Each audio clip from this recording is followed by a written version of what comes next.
Sa kabila ng likas na yaman ng ating bansa, marami pa rin ang nagdurusa sa kahirapan at malnutrisyon. Habang may magagandang tanawin at masayang pamumuhay, may mga pamilyang patuloy na nahaharap sa hirap at gutom. Alam mo bang mahigit 5 milyong bata sa Pilipinas ay nakararanas ng malnutrisyon? Maraming mga batang nawawalan ng pagkakataon na lumaki ng malusog at matatag. Ang kakulangan sa tamang nutrisyon ay nagiging sanhi ng mga problemang pangkalusugan tulad ng pagkabansot at mapayat na pangangatawan. Ayon din sa mga datos, higit sa 25% ng mga Pilipino ay nakararanas ng kakulangan sa pagkain.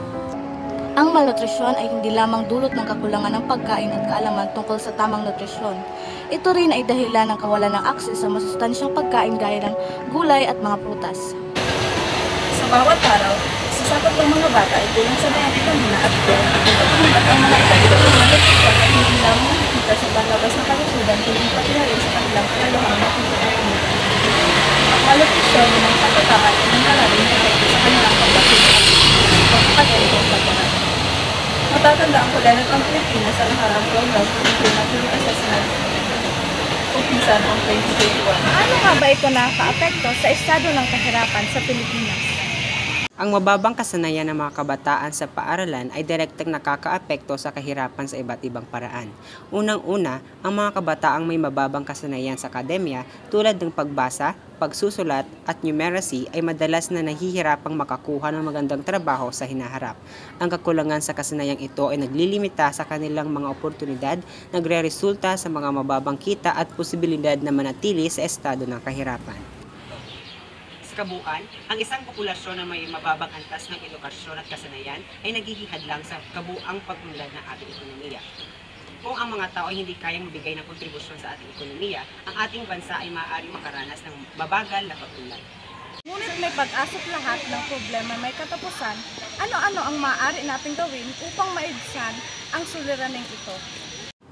Sa mga komunidad, lalo na sa mga paaralan, lumalabas ang diwa ng pagkakaisa at pagtutulungan. Ang mga feeding programs at nutrition awareness campaigns ay naglalayong tugunan ang isyong ito. Sa tulong ng mga NGO at mga lokal na pamahalaan, unti-unting nagiging mas accessible ang masustansyang pagkain. Kailangan din natin palaghan ang esensya ng pagtatanim.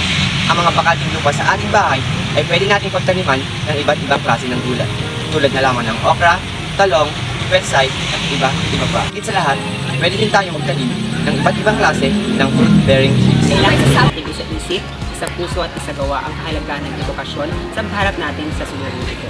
Sama-sama natin isulong ang kalidad na edukasyon para sa lahat ng tao upang magkaroon tayo ng produktibong pamumuhay at upang makabuo tayo ng pamayanan na nakasasabay sa pag-unlad, hindi lamang pag-ekonomiya, pati na rin pangkalusugan. Para sa mas epektibong implementasyon ng iba't ibang programang pangkalusugan at pangkabuhayan, kailangan ding magtulungan ng ating gobyerno, non-government organizations at mga komunidad sa paglulunsad ng mga kampanya. Kaya naman, nasa sa ating mga kamay ang solusyon sa bawat problema ibigay sa atin ng ating buhay.